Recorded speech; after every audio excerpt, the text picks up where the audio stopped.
Bonjour à tous. Dans cette vidéo, nous allons voir une ouverture pour les blancs, les joueurs de E4. Nous allons voir comment répondre contre la défense ON ou la défense anglaise aussi, on l'appelle. Donc c'est une défense qui où les blancs mettent où les noirs pardon mettent rapidement développent rapidement leur fou dame en Fanchietto, hein. Donc ils jouent B6 fou B7. Alors, la configuration qui est normalement conseillée, c'est celle-ci. Je vous montre rapidement comment on sort les pièces. Voilà, on met le cavalier en E2. Voilà, ça c'est l'idée, hein. Donc vous jouez cavalier C3, fou D3, et ensuite cavalier E2. Pratiquement sur tous les coups. Bon, après, il faut voir ce qu'il joue, mais c'est l'idée. Alors, quelle est l'idée? La première idée, c'est parce que normalement, les noirs veulent accentuer, vous voyez, comment dirais-je, leur pression sur le pion E4 en jouant fou B4. Mais nous, comme on a joué cavalier E2, au lieu de, par exemple, cavalier F3 qui semble plus naturel, eh ben, le pion n'est pas du tout attaqué parce qu'il suffit que je roque. Voilà. Et là, si on obtient une position comme ça, bon ben là, c'est très bien pour les blancs, parce que les blancs, les noirs ont sorti leur fou ici pour rien, ils attaquent pas E4, donc il n'y a pas de justification. Alors il n'y a pas trop de théorie hein, sur cette position, mais disons que par exemple on peut jouer à 3 quand on veut et puis prendre la paire de fous sans aucun inconvénient, hein. Donc c'est pour ça que là on va voir ce que jouent les noirs normalement sur cette configuration précise des blancs. Donc E4, B6, D4, fou B7. Donc on joue cavalier C3. Alors généralement ils jouent E6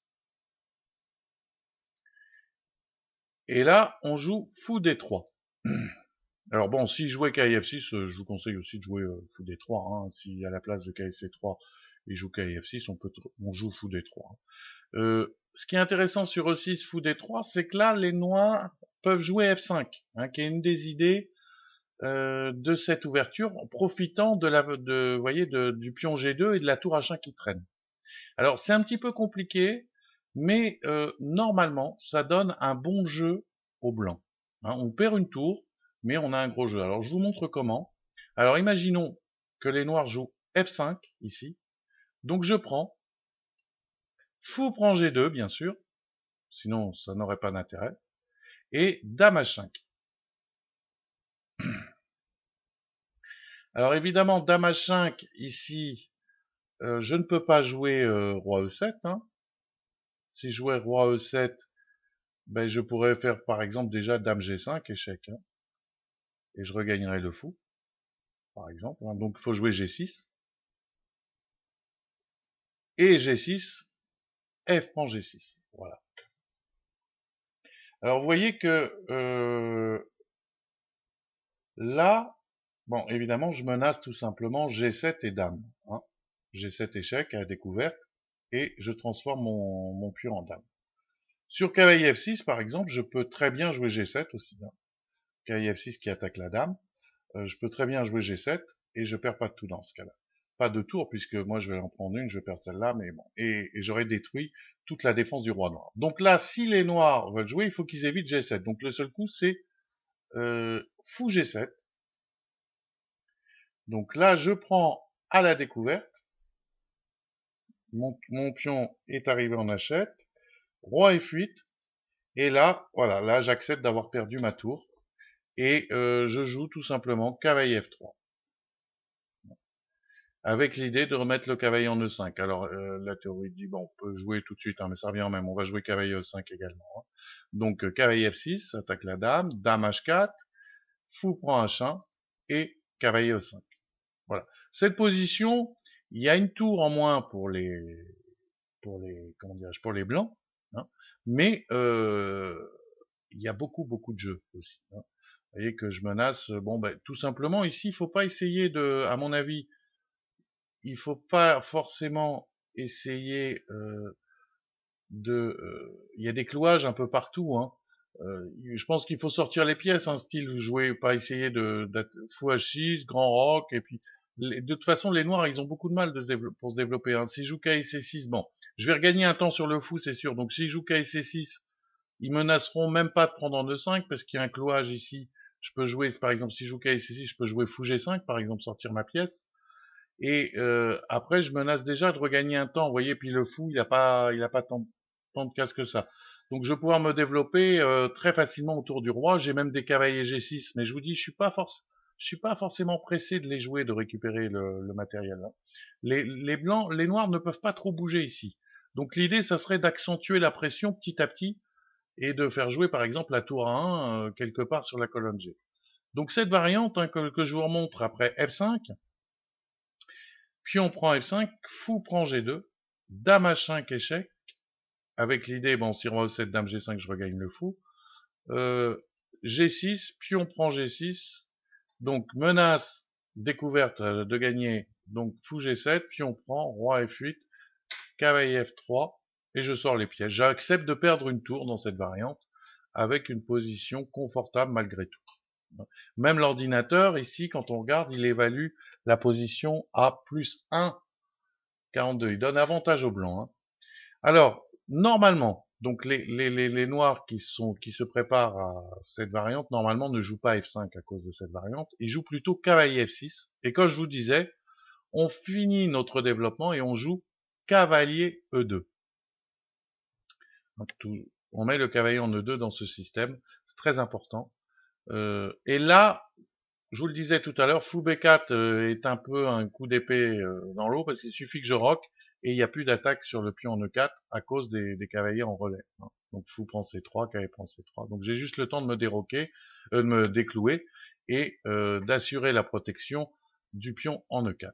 Alors ici, il y a deux coups qui sont joués normalement, C5 ou D5. Alors un des inconvénients de la structure, des blancs, c'est que sur C5, ils peuvent pas jouer C3. Donc la chaîne de pions blanches, des fois, a des petites difficultés, surtout quand je suis obligé de jouer E5. Alors on va regarder, soit il transpose un peu dans une française par D5, soit C5. Alors on va regarder d'abord C5, qui est le plus tendu. Les noirs ont cru longtemps que c'était la bonne solution, mais là, les blancs ont trouvé un sacrifice de pion qui est D5. Alors l'idée générale, c'est d'essayer d'obtenir ces structures de pions pour boucher l'action du fou B7. Mais là, vous allez me dire, ça perd un pion. Mais il y a beaucoup d'attaques. Alors on va voir comment. Alors les noirs, s'ils acceptent le pion, bon, s'ils acceptent pas, un je rock, et puis je vais finir par le défendre, hein, je vais jouer fou C4, et j'aurai à terme, sur A6, je jouerai des coups comme A4 pour éviter B5, et si j'arrive à maintenir ce pion en D5, le fou ici sera très mal placé, il servira à rien. Hein. Il sera bloqué par le pion D5. Donc, ils prennent normalement le pion, voilà, j'échange, et fou prend D5. Voilà. Et là, tout simplement, je rock. Et là, il y a beaucoup d'attaques pour les blancs. Alors, pourquoi ils ont beaucoup d'attaques? Parce que ils ont un avantage de développement, et comme on va le voir, le cavalier en F4 va être fort, et je vais monter une attaque sur les cases blanches, notamment au début, à l'aile roi, avec cavalier F4, dame H5 ou dame G5, et aussi sur la colonne E. Alors, imaginons, hein, je vous ai montré un peu, je vous ai préparé une petite variante pour vous montrer l'idée principale. Imaginons fou E7, qui paraît logique, je veux roquer, je bouge la colonne ouverte, bon, fou E7, cavalier F4, il m'attaque, bon, ben, je reste sur la grande diagonale, ça paraît normal. Bon, évidemment, hein, tout ça, ce sont des coups qui sont même pas considérés dans la théorie, mais c'était juste pour vous montrer l'idée. Et là, je joue tout simplement dame H5. Et là, on peut croire que bon, ben, je joue sur G6, et ben les blancs vont être obligés comment dirais-je, de reculer. Alors déjà, je pourrais jouer dame H6, hein. Dame H6, ça serait déjà un coup intéressant. Mais pour vous montrer l'idée générale, je vais vous montrer le sacrifice. Hein. Cavalier prend G6, pion prend G6, fou prend G6. Vous voyez, ça va très vite. Échec. Évidemment, bon, ben, je peux pas jouer roi F8 parce qu'il y aurait fou H6 et mat le coup d'après, hein, par fou F7. Donc, H prend G6, et là, je prends la tour. Voilà, j'ai une grosse attaque. Voilà. Donc ça, c'est l'idée générale de ce sacrifice de pion, hein. Donc sur C5, on donne le pion D5. On donne un pion en D5. S'il le prend pas, bon, je peux le laisser en prise encore, hein. S'il joue un, comme fou E7, je peux le laisser en prise. Mais après, je jouerai de toute façon fou C4 s'il finit par se développer, et A4 pour stabiliser mon fou, et j'aurai comme ça enfermé le fou. Donc on donne le pion, et voilà, on a des attaques, on a une attaque. Alors, on a cette position-là, et là, la théorie dit plutôt cavalier C6, avec l'idée, sur cavalier F4, de mettre le fou en E6. C'est l'idée, vous voyez, tout à l'heure, on a vu qu'on avait des attaques ici sur cette diagonale, hein, parce qu'on a tout sacrifié. Donc l'idée de garder le fou sur une case comme ça anti-naturelle par rapport à la case en B7, c'est à la fois donc de protéger, de fermer la colonne E, mais également de prendre des mesures contre le dame H5 comme on a vu dans d'autres variantes. Alors ici, on propose de jouer tour E1, bon, tout simplement, fou E7, et là, cavalier prend E6. Cavalier prend E6. Alors évidemment, bon, ben, toujours si F prend, bon, ben, il y aura encore dame H5 qui va débarquer, hein, ce qui va être gênant. Donc là, ils prennent plutôt du pion D. Et là, j'ai une jolie idée, c'est dame G4. Alors, quelle est l'idée de dame G4? Ça met une pression sur G7, mais c'est surtout que ça tend un piège, parce qu'on aurait l'impression qu'on peut jouer petit roc, mais les noirs, en fait, ne peuvent pas jouer petit roc, à cause de dame E4, qui menace mat et qui attaque ce cavalier ici, en C6. Donc voilà, là c'est donc avantage au blanc également, hein. Donc là je remonte, c'était sur la grande variante, la vente des livres, hein, cavalier C6, cavalier F4, fou E6, tour E1. Voilà. Alors ils peuvent jouer d'autres coups, hein, mais on va pas rentrer dans les détails, c'est surtout comprendre les idées, hein. Alors là, c'était donc sur C5, hein, on a dit sur C5, on répond par D5, et l'autre coup des noirs, ça serait de transposer dans une configuration de française en jouant D5. Alors là, je joue E5, et il faudra...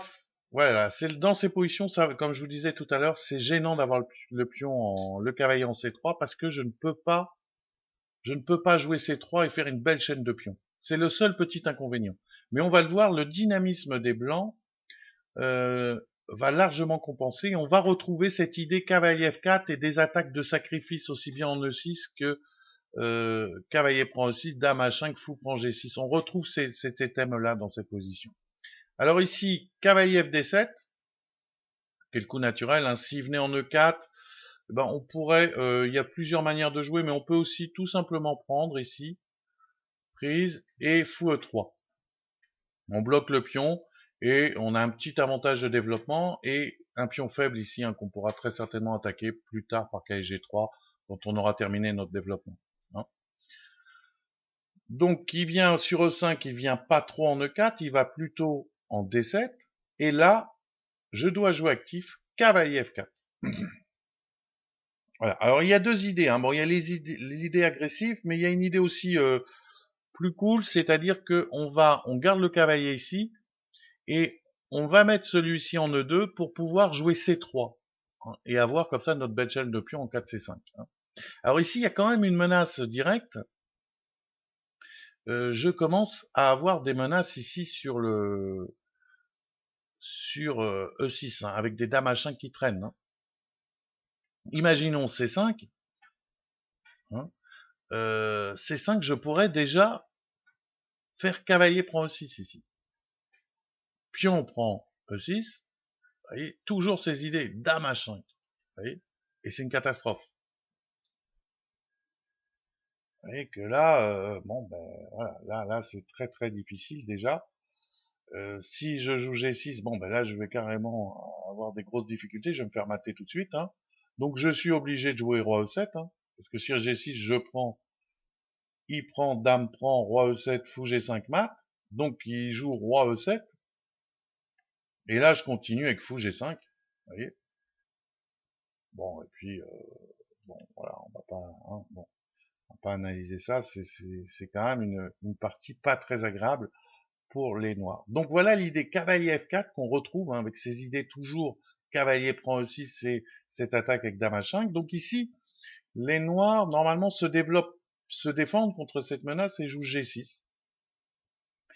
Et on remet Dame G4, voilà, on remet la pression, hein, on veut encore menacer des cavaliers prend E6, fou prend G6, Dame prend G6, et on force Dame E7, et là, cavalier B5,